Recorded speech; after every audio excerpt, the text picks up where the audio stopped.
우리 지난 시간에 살펴본 1장 1절부터 3절까지 말씀은 예수님께서 계시의 완성자로서 모든 구약의 선지자들보다 뛰어나신 분이라고 이렇게 선언하신 말씀이고, 그 말씀의 의미를 우리가 살펴봤습니다. 해봅시다. 예수님은 계시의 완성자이다. 알파와 오메가가 되십니다. 구약의 선지자로부터 시작된 하나님의 계시의 역사가 예수님께로부터 완성이 됐다. 지금도 계시 받았다고 하면 안 돼요. 지금도 계시 받으면 성경을 또 기록해야 돼. 뭐 예언을 받았다라고 표현할 수 있습니다. 환상과 꿈을 통해 알려주셨다. 그러나 계시란 단어는 더 이상 쓰면 안 됩니다. 요한계시록에서 끝났기 때문에 그래요. 지금도 계시를 받으면 또 나와야 돼. 또 월석복음이 나와야 되고 그렇게 되는 겁니다. 이단들이 그 짓을 하는 거예요. 이해가 됩니까? 계시는 예수님께서 완성하셨습니다. 요한계시록으로 끝났다. 사도 요한에게 마지막 계시의 말씀을 주시고 거기까지만 알면 돼요. 여기에서 더하거나 빼지 말아라. 더하면 재앙을 더할 것이고 빼면 생명책에서 그 이름을 뺄 것이다. 알겠습니까? 왜 거기까지만 주셨는가? 그 정도만 알면 돼요. 우리 하나님의 나라에 대해서도 그 정도만 알면 됩니다. 알겠습니까? 나머지는 가서 보면 돼. 이해가 됩니까? 또 누가 매일같이 그냥 천국 갔다 하고 뭐 천국에 대한 이야기 한다고 궁금해할 필요 없어요. 가서 보면 되는 겁니다. 이해가 됩니까? 예. 해봅시다. 예수님은 계시의 완성자이다. 예. 오늘 본문은 유대인들이 모든 피조물 가운데 가장 뛰어난 존재라고 믿고 있다. 누구? 천사들에 대한 말씀으로 본문에 기록되어 있는데, 아무리 여러분 천사들이 뛰어난 존재라 할지라도 예수님보다 뛰어날 수 없다고, 예수님은 훨씬 더 천사들보다 뛰어난 분이라고 설명하고 있습니다. 4절 한번 봅시다. 4절 시작.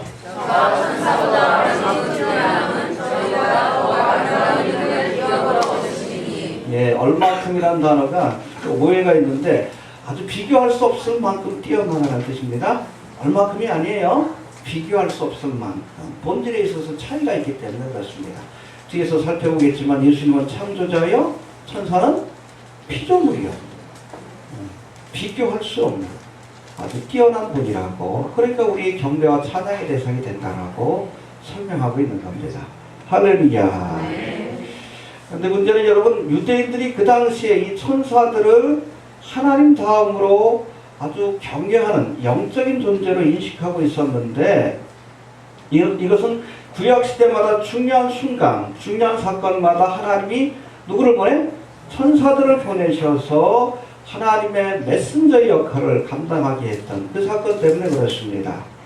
이로 인해서 유대인들 사이에는 이 천사들이 하나님과 자신들을 연결시켜주는 계시의 전달자, 한 걸음 더 나아가 중보자를 여기는 사람들이 있었다는 거예요. 하나님과 우리 사이 유일한 중보자는 누구셔요? 예수님이십니다. 알겠습니까? 이런 유대인들의 생각은 천사들을 숭배하는 이단을 낳기까지 했는데, 여기에 대해서 경고하는 말씀이 바로 고로새서 2장 18절에 나오는데, 누구든지 일부러 겸손함과 천사 숭배함을 인하여 너희 상을 빼앗지 못하게 하라. 유대인들뿐 아니라 초대교회 안에도 천사를 숭배하는 그릇된 가르침들이 있었다고 사도 바울이 그렇게 경고하고 있는 겁니다. 알겠습니까? 지금도 무슨 미국에 있는 뭐 이상한 교단들이 천사를 숭배, 천사에 대한 이야기들을 많이 합니다. 그래서 천사가 마치 하나님과 우리 사이의 중보자인 것처럼 그렇게 착각하고 천사를 숭배하는 그릇된 믿음으로 인도하는 경우들이 있는데, 아니에요. 그래서는 안 됩니다. 천사는 피조물에 불과합니다. 경배의 대상이 되어서는 안 된다는 겁니다. 알겠습니까? 그런 의미에서 히브리서의 저자는 오늘 본문을 통해서 이 천사를 신성시하는 유대인 성도들에게 피조물인 천사와 또 창조주이신 예수님과의 그 비교를 통해서 예수님이 천사와 비교할 수 없을 만큼 뛰어난 분이라는 것, 그것을 우리에게 논증하고 있는데, 한 6가지 면에서 우리에게 말씀해 주고 있습니다. 구체적으로 한번 살펴봅시다. 첫 번째, 먼저 그 이름에서 먼저 나타나는데, 이 천사란 이름 자체가 엔젤이라고 되어 있는데, 이거는 전령이라는 뜻을 갖고 있습니다. 해봅시다. 전령이다. 하나님의 뜻을 전하는 전령이라는 뜻이에요. 알겠습니까? 헬러어로는 앙겔로스라고 되어 있고, 히브리어는 말라크라고 되어 있는데, 이 앙겔로스, 말라크 모두가 단순히 전령을 가리키는 그런 단어인지라 이게 사람을 의미하는지 천사를 의미하는지는 저는 문맥을 통해서 살펴봐야 합니다. 왕이 누구 전령을 보냈다. 그것도 앙겔로스예요. 그게 바로 말라크라고 구약에는 그렇게 되어 있습니다. 이게 그 전후 문맥을 통해서 이 말라크라는 단어가 혹은 앙겔로스라는 단어가 왕이 보낸 전령인지 사람이 보낸 전령인지 아니면 천사를 의미하는 것인지 그래서 우리가 분별할 수 있어야 한다는 겁니다. 여하튼 이 앙겔로스 천사란 말 자체가 여러분 전령, 하나님의 뜻을 전달하는 그런 전령이라는 의미를 갖고 있다는 것 우리가 꼭 기억할 필요가 있습니다. 여하튼 하늘의 전령이라는 뜻을 가진 천사 앙겔로스는 하나님의 뜻을 전달하거나 하나님께로부터 받은 명령을 수행하는 단순히 수행하는 영적인 존재에 불과하다. 이해가 됩니까? 네. 여기에 관해서 예수님은 4절 한번 봅시다. 시작. 저가 천사보다 얼마나 뛰어나면 저희보다 더욱 아름다운 이름을 기업으로 얻으시니. 네, 천사란 이름은 전령이라는 뜻이에요. 그냥 하나님이 일꾼으로서는 전령에 불과한 거고 예수님께는 어떠한 이름이 주어졌습니까? 5절 한번 봅시다. 시작. 하나님께서 우리에게 천사는 누구에게 편하게 하라 훈련을 내가 쌓아놨으며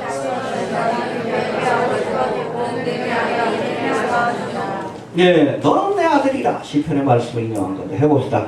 너는 내 아들이라. 너는 내 아들이라. 오늘날 내가 네, 너를 낳았도다. 할렐루야. 네. 여러분 천사는 피조물입니다. 하나님이 크리에이트라고 되어 있어요. 창조하신 피조물이에요. 근데 예수님은 하나님의 아들이 되십니다. 그 영어로는 비가튼이라고 되어 있어요. 우리가 보통 공장에서 물건을 만들어내는 것, 그것은 메이드 혹은 크리에이트라고 이렇게 표현할 수 있습니다. 그러나 우리가 부모가 자녀를 낳을 때는 그것을 영어로는 비가튼이라고 사용을 합니다. 비가튼, 낳았다는 뜻이에요. 알겠습니까? 그래서 하나님께서 천사를 만드실 때는 크리에이트라는 단어가 사용이 되는 거예요. 하나님이 온 우주 만물을 지으실 때, 그 전에 물론 천사가 창조가 되었지만 하나님이 그것을 창조하신 피조물에 불과합니다.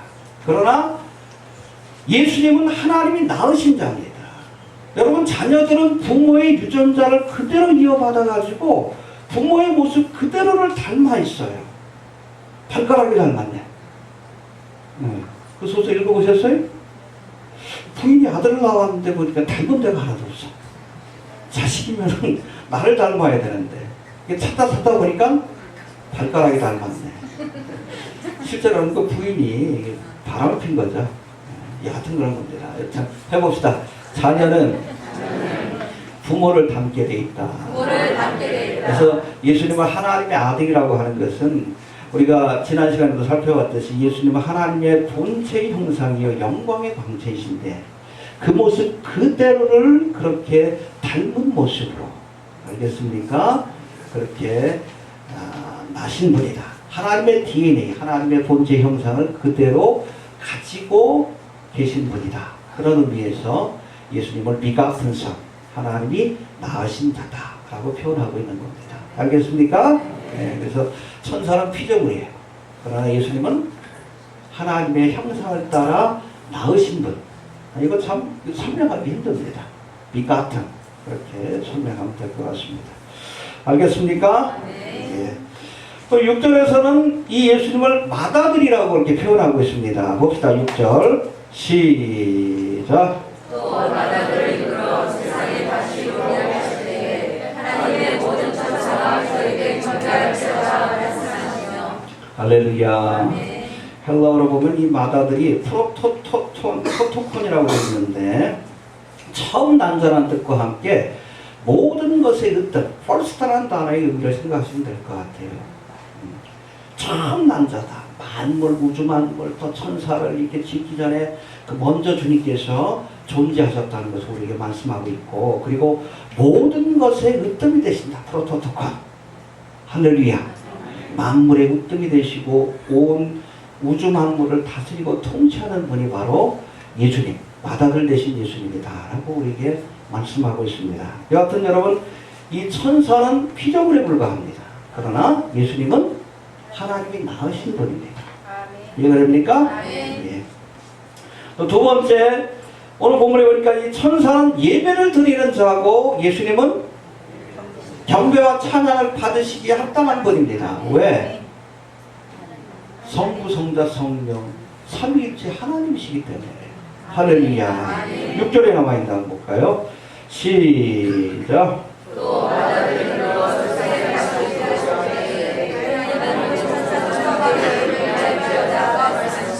할렐루야. 모든 천사가 저에게 경배할지어다. 믿습니까? 예, 여기 보면 맏아들을 이끌어 세상에 다시 들어오게 하실 때에, 언제? 한 번 오셨지, 세상에. 다시 오십니다. 재림의 때. 할렐루야. 왜? 초림의 때에는 천사들보다 못한 인간의 모습으로 오셨어. 낮아지신 겁니다. 그러나 다시 오실 때는, 그때는 영광스러운 성자 하나님의 모습으로 이 땅에 오십니다. 모든 천사들이 예수님이 세상에 다시 오실 때에 경배와 찬양으로 예수님께 영광을 돌려드리게 될 겁니다. 할렐루야. 예. 여튼 성자 하나님이신 예수님은 찬양과 경배를 받으시기에 합당한 분입니다. 이처럼 예수님은 경배의 대상이 되지만 천사들은, 피조물에 불과한 천사들은 그 어떤 경우에도 숭배와 경배의 대상이 되어서는 안 된다는 겁니다. 왜 그래요? 천사 숭배하면 안 됩니다. 천사를 숭배하는 것, 그것이 하나님 앞에 우상 숭배가 되는 거예요. 여기에 대해서 엄격하게 말씀하고 있는 겁니다. 이해가 되시죠? 또 세 번째, 오늘 7절에 보니까 이 천사는 하나님이 지으신 피조물이라고 설명되어 있고, 또 예수님은 만물을 지으신 창조자라고 설명되어 있습니다. 그러니까 아까도 설명드렸지만 천사는 피조물이고 예수님은 창조자예요. 그 지으신 만물 가운데 뭐가 포함되어 있어요? 천사들도 포함되어 있는 거예요. 할렐루야. 네, 그렇죠. 그 비교할 수 없다는 겁니다. 왜? 예수님은 창조자예요. 여러분, 천사는 예수님이 지으신 피조물에 불과하기 때문에 비교할 수가 없다는 거예요. 아무리 루시퍼가, 저 그리스도가 예수님과 비교를 한다 할지라도 말도 안 되는 소리입니다. 왜? 예수님은 창조자이시기 때문에. 이해가 되십니까? 7절 한번 봅시다. 시작.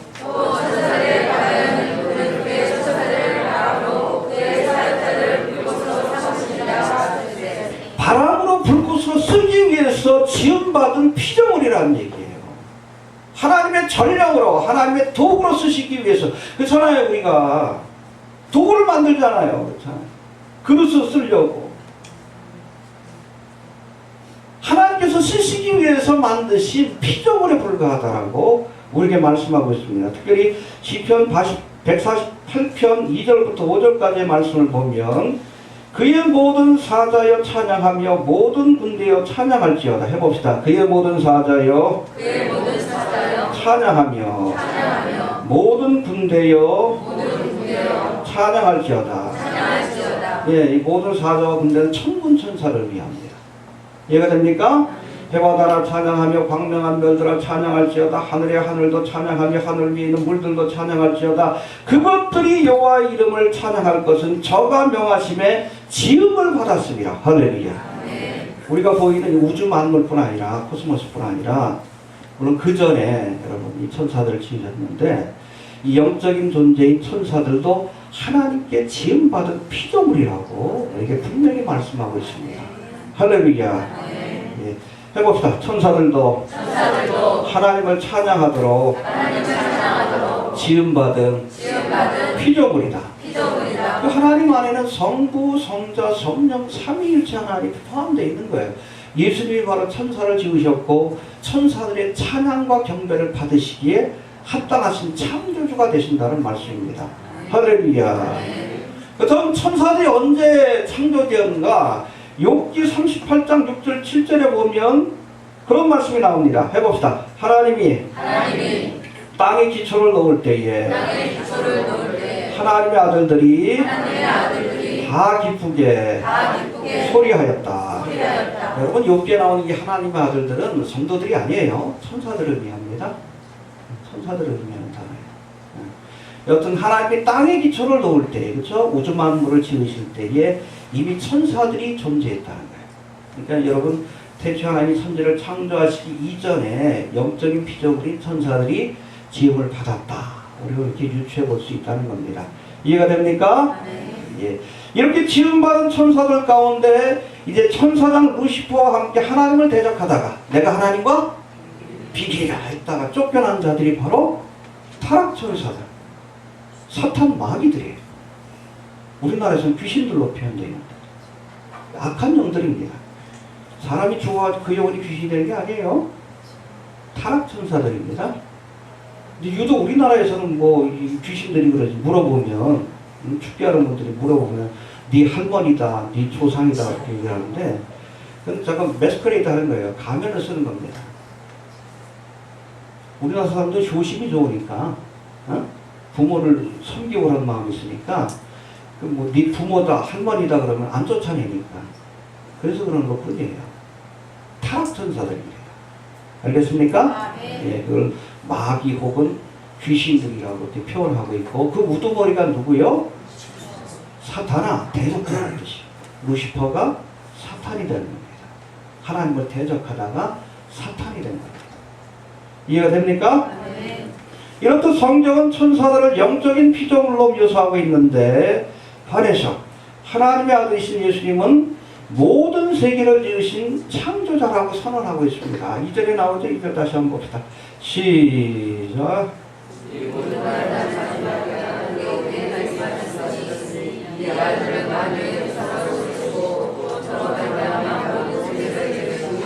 예, 모든 세계는 눈에 보이는 여러분 이 코스모스뿐 아니라 천지뿐 아니라 영적인 세계까지도 예수님이 지으셨다는 겁니다.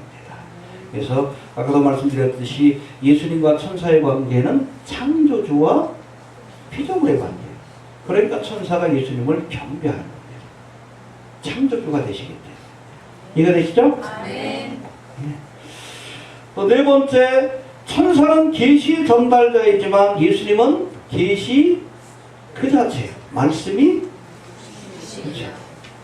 천사들은 하나님의 뜻을 전하는 자이지만 예수님은 그 자체가 하나님의 뜻이요 말씀입니다. 내가 곧 길이요 진리요 생명입니다. 말씀이 육신이 돼요. 할렐루야. 2절 한번 볼까요? 시작. 이 모든 나라를 아들로 우리에게 말씀하셨으니 이 아들을 왕의 서로 세우고 또 서로 말하며 모든 세계를 지으시리라. 예, 여러분 구약 시대 때는 선지자를 통해서 혹은 천사들을 통해서 하나님의 뜻을 전해 주셨지만 마지막 날, 그렇죠? 예수님이 초림하셨을 때 그 이후부터 지금까지 아들을 통해서 계시의 완성자여 말씀 자체이신 주님을 통해서 우리에게 말씀을 주셨습니다. 할렐루야. 여러분 신구약 성경에서 보여주는 천사들의 주요한 사역 중에 하나가 바로 하나님의 뜻을 전하는 전력, 메신저라고 합니다. 천사들 뭐 때로는 하나님의 명령을 받고 영적 전쟁을 치르기도 하고 여러 가지 일들을 하지만 주요 사역이 가장 중요한 사역이 하나님의 뜻을 전하는 메신저의 역할이 앙겔로스가 그런 뜻입니다. 전령의 역할을 했다는 겁니다. 아브라함이 이삭을 낳을 때도 1년 전에 천사들이 와서 그것을 전해주었어요. 할렐루야. 그 얘기를 듣고 사라가 장막대에서 웃었다가 아들 이름이 웃었다 그래가지고 이삭이야. 웃음이라는 뜻입니다. 너 왜 웃었냐? 그래서 아들 이름을 웃음이라고 지은 거야. 이해가 됩니까? 기가 막히니까 웃었지. 부심 먹은 노인네가 아들 낳는다니까. 여하튼 천사가 전해주는 겁니다. 그리고 기도를 사사로 세울 때도 천사를 보내셨고 할렐루야. 또 이사야에게 선지자의 사명을 맡길 때도 천사를 보내서 그 입을 찢어주시고 사명을 맡기시는 모습을 우리가 볼 수 있습니다. 여하튼 천사를 통해서 하나님의 뜻을 전해주셨습니다. 그리고 신약에 보면 마리아에게 예수님의 탄생을 알린 것도 누구요? 이름이 나와 있어요. 가브리엘 천사입니다. 천사장 중에 하나인. 그래서 3대 천사장 그러면 가브리엘, 미가엘, 루시퍼라고 하는데 루시퍼는 타락하여 사탄이 되었고 이 가브리엘은 보통 성경에서 메신저의 역할로 자주 등장합니다. 그리고 미가엘은 하나님의 군대를 이끌고 영적 싸움을 이끄는 군대 장관으로 천사 군대 장관으로 이렇게 묘사되고 있어요. 어떤 가브리엘 천사가 바로 수태보지 마리아가 성령으로 잉태하여 아들을 낳을 것이니 그 이름을 예수라 하랴. 이 수태보지를 하는 그런 장면을 우리가 볼 수 있습니다. 흥미로운 것은 사도행전 7장 53절에 보면 스데반 집사가 죽기 전에 이제 이스라엘 백성들 앞에서 설교를 할 때에 모세를 통해 주신 구약의 율법을 천사가 전한 율법이라고 표현합니다. 해봅시다. 천사가 전한 율법의 말씀. 예, 하나님이 이스라엘 백성들에게 이제 시내산에서 그 십계명과 함께 율법의 말씀을 주시는데 천사가 바로 이 율법을 전달하는 계시의 전달자 역할을 했다는 겁니다. 이해가 됩니까? 예, 이처럼 여러분 이 천사들은 신구약 성경에서 하나님의 뜻을 전하는 계시의 전달자로 그렇게 묘사되고 있지만 요한복음 1장 14절에서는 예수님은 말씀 그 자체가 되신다라고 우리에게 말씀합니다. 특별히 성육하신 말씀으로 말씀이 육신이 되어 우리 가운데 거하심에 우리가 그 영광을 보니 아버지의 독생자의 영광이요 은혜와 진리가 그래서 우리가 하나님이 어떤 분인가를 보려면 우리 지난 시간에도 말씀드렸지만 예수에 대해서 우리가 연구를 해야 돼요. 예수님은 하나님의 말씀이기 때문에 하나님이 얼마나 우리를 사랑하셨는가 예수님의 삶을 연구해 보십시오.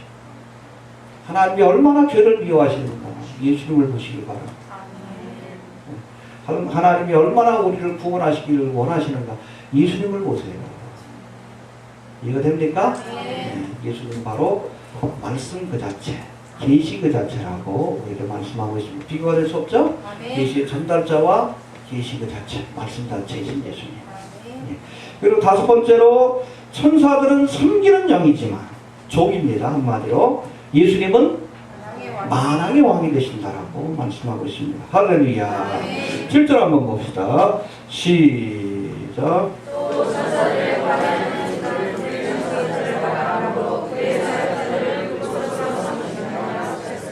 예, 도구로 때로는 천사들을 바람으로 불꽃으로 하나님의 도구로 심판을 행하시고 하나님의 뜻을 전하는 도구로 이용하신다는 겁니다.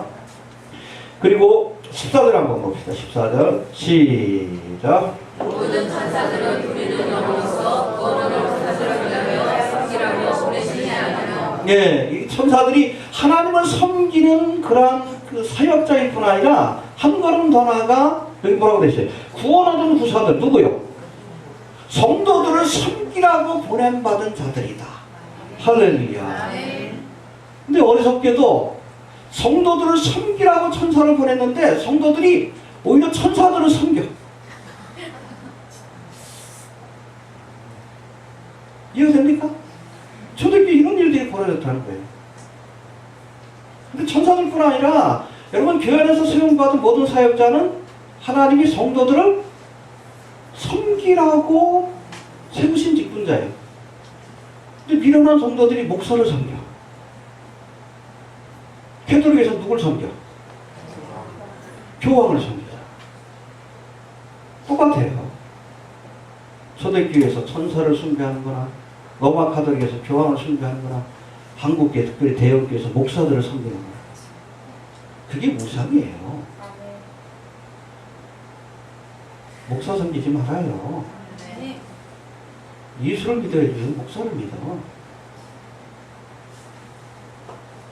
저는 가끔 그렇게 얘기를 합니다. 목사는 좀 인간적인 부족함을 가끔 보여드려야 합니다. 우상화되면 안 돼요. 한국교회가 아주 이상해. 사람을 숭배하는 성향들이 있어.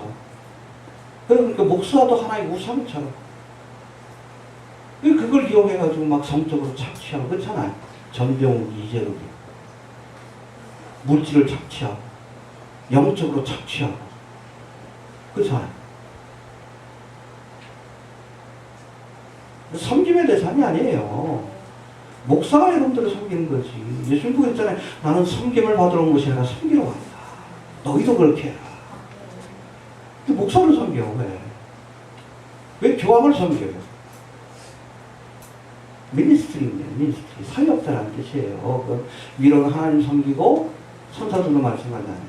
하나님의 자녀들을 섬기라고 이 천사들을 보내신 것이고 또 사역자들을 세운 겁니다. 사람 숭배하지 맙시다. 우상이에요. 한국교회는 사람이라는 우상이 무너져야 합니다. 목사가 우상화 되고 있어요. 아주 희한한 현상들이 나타납니다. 그래서 가끔 보면 제가 좀 성자 마케팅을 하는 교회들이 있어요.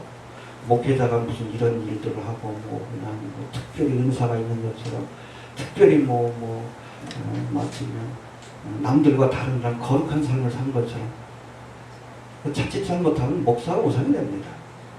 위험해요, 그 믿음이. 성지가 보니까 지난번에도 말씀드렸지만 성자 마케팅을 해. 거기 보면 수도원에 가면 그냥 기둥위에서 한 30년 동안 사는 거예요. 거기서 똥 싸고 밥 먹으면서. 근데 사람들이 거룩하다 그래. 하나님을 바라봐야 될 사람들이 사람을 바라보는 거야. 성자 마케팅이지. 로마 카톨릭 그 짓 많이 하잖아요. 성자 마케팅. 대사 수련이 무슨 기둥 위에 성자니 그래가지고. 성자 마케팅이에요. 성인식 한다 그래가지고 우리나라에서도 김대건. 이게 성자 마케팅이에요. 하나님 기뻐하는 마음입니다. 개신교 목사들도 그런 사람들이 있어. 저는 아주 위험한 인물이라고 봅니다. 자신을 특별한 것처럼 얘기하는 사람은 특별히 문제가 있는 사람. 조심하십시오. 사람이 우상이 되면 어떤 경우에도 가증한 것입니다. 하나님 것이.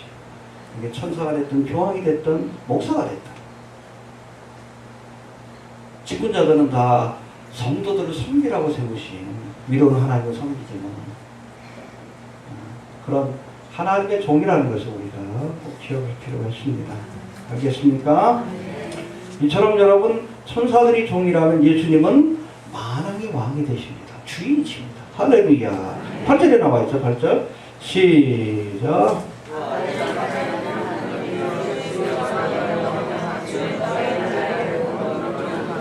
예, 왕이 갖고 있는 볼. 그러니까 여러분 천사들은 하나님 쓰시는 바람이요 불꽃이지만 종에 불과하지만 예수님은 이들을 지으셨을 뿐 아니라 이들을 통치하고 또 이들에게 명령을 내리는 만왕의 왕이 되신다라고 우리에게 말씀하고 있습니다. 할렐루야. 예수님만 섬겨야지. 이해되십니까? 예, 천사 섬기면 안 돼요. 사람 섬기하지 마십시오. 알겠습니까? 예. 가끔 보면 저도 인터넷 사역하다 보니까 자꾸 좀 이상하게 좀 저갈라는 사람들이 있어요. 호가호위하고 자꾸 쫓아오려고 하는 사람들이 있는데 웬만하면 제가 멀리합니다. 가장 위험한 사람이에요. 가장 위험한 사람들. 사람 추정하지 마십시오. 이해가 되십니까? 예. 그리고 마지막으로 저를 잠시 천사보다 못하게 하셨다라고 말씀합니다. 할렐루야. 예, 2장 7절 한번 봅시다. 시작.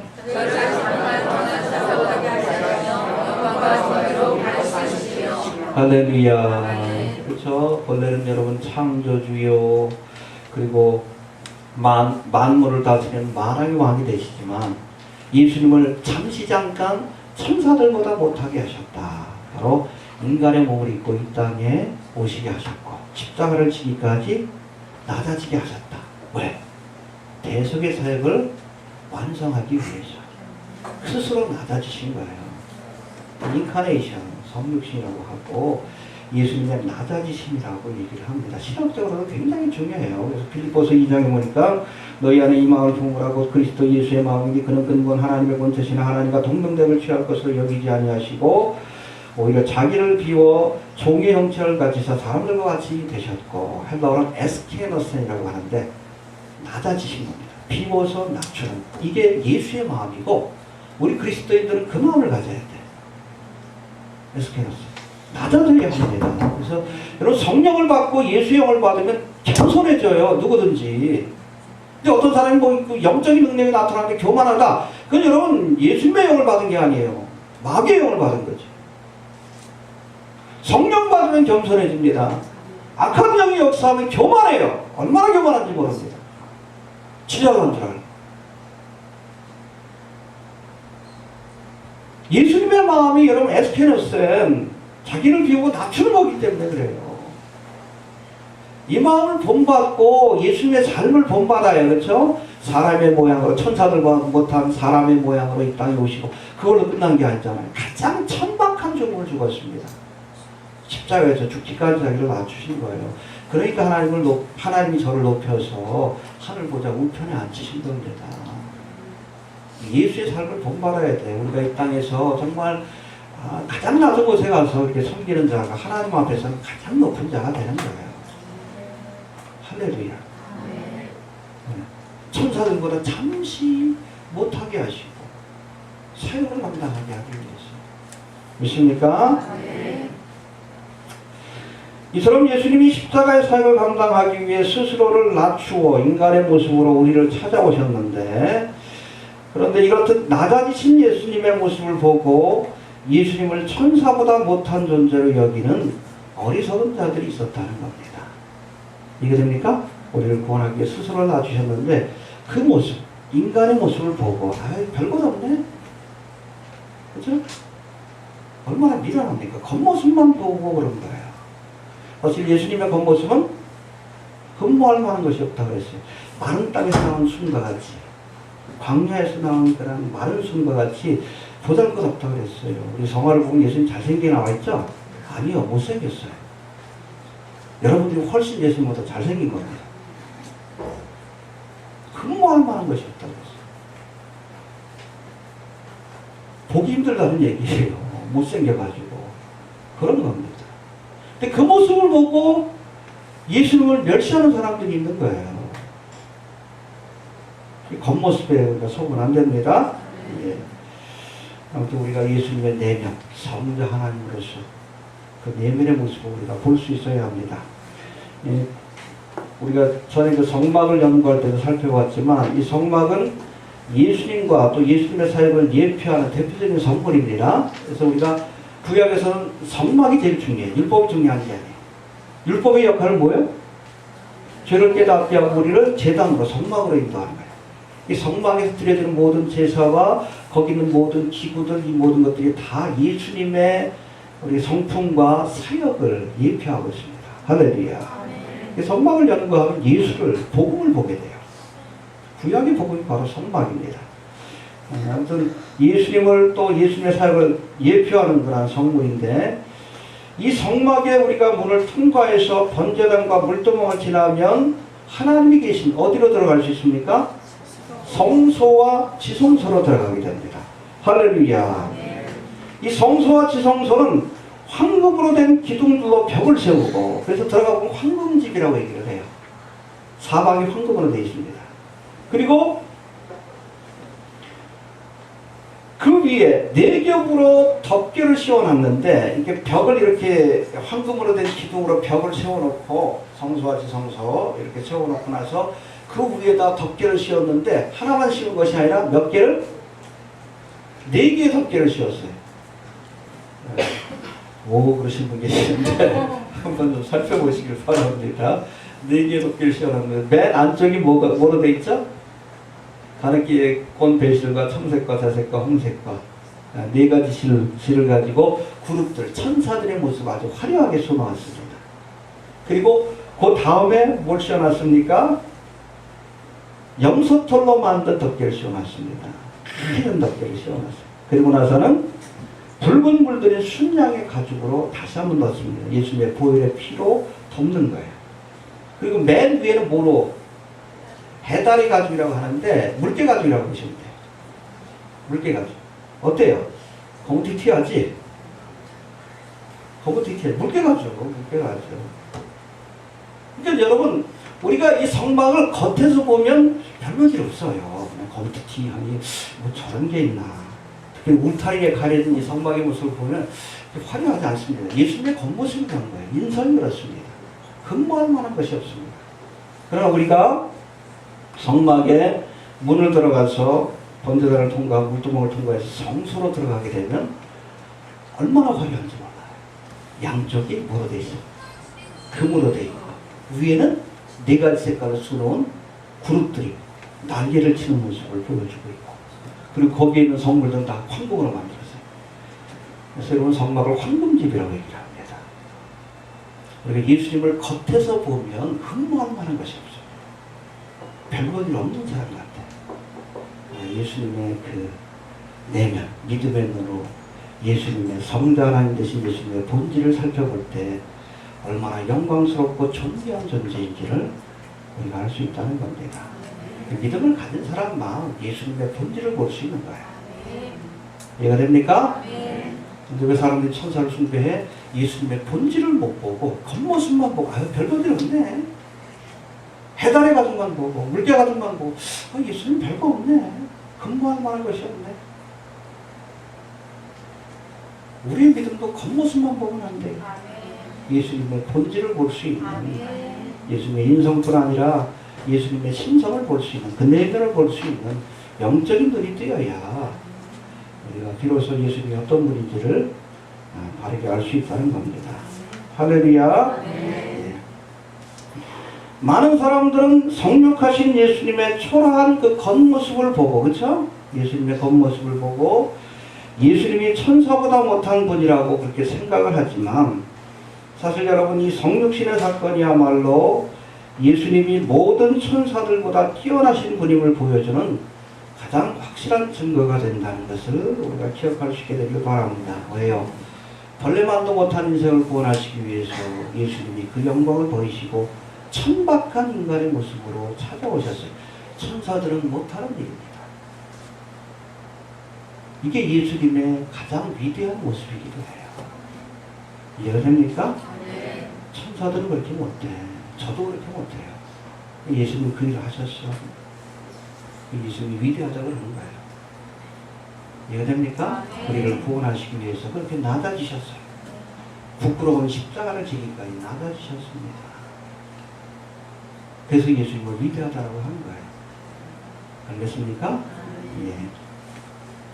이렇게 천사보다 못하게 되신 예수님은 범사의 형제들과 같이 되사 2장 17절에 나옵니다. 성도들을 형제라 부르시기에 부끄러워하지 아니하셨다라고 이제 말씀합니다. 한번 봅시다. 11절 2장 11절 시작.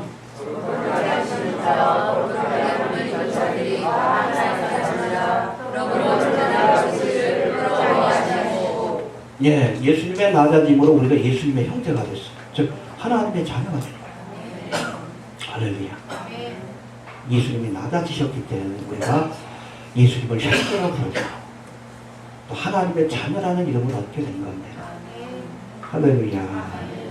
만왕의 왕이신 예수님이 우리를 구원하시기 위해 스스로를 낮추신 바로 이 성육신의 사건이야말로 예수님이 모든 천사들보다 또 모든 피조물보다 위대하고 뛰어나신 분이라는 사실을 가장 확실하게 보여주는 그런 증거라는 사실을 꼭 기억할 수 있게 되기를 바랍니다. 이해되십니까? 네. 정리합니다. 천사는 사역자고 예수님은 하나님의 아들입니다. 전령에 불과해요. 사역자고 예수님은 하나님의 형상을 따라 그렇게 나신 하나님의 아들이심을 기억할 수 있게 되길 바랍니다. 천사는 경배와 찬양을 드리는 자요 예수님은 찬양과 경배를 받으시기에 합당한 분이십니다. 천사는 피조물이고 예수님이 지으셨습니다. 예수님은 창조자가 되십니다. 있습니까? 천사는 단순한 메신저, 계시의 전달자이지만 예수님은 하나님의 말씀 그 자체임을 우리가 기억할 필요가 있습니다. 천사는 섬기는 영이고 부리는 영이지만 예수님은 왕이 되십니다.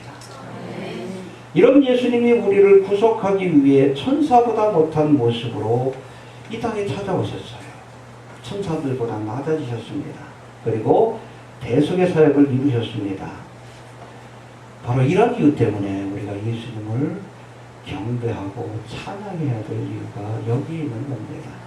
알겠습니까? 네. 예수님의 겉모습만 보지 마시고 성자 하나님 되신 예수님을 발견하고 또 예수님께서 우리에게 주신 은혜를 우리가 다시 한번 생각할 수 있는, 그래서 헛된 여러분 피조물, 천사나 사람을 숭배하지 마시고 예수님만 섬기는 그런 바른 믿음의 자리에 설 수 있게 되길 바랍니다. 네, 잠깐 한번 기도합니다. 하나님 은혜 감사합니다. 오늘 귀한 말씀을 통해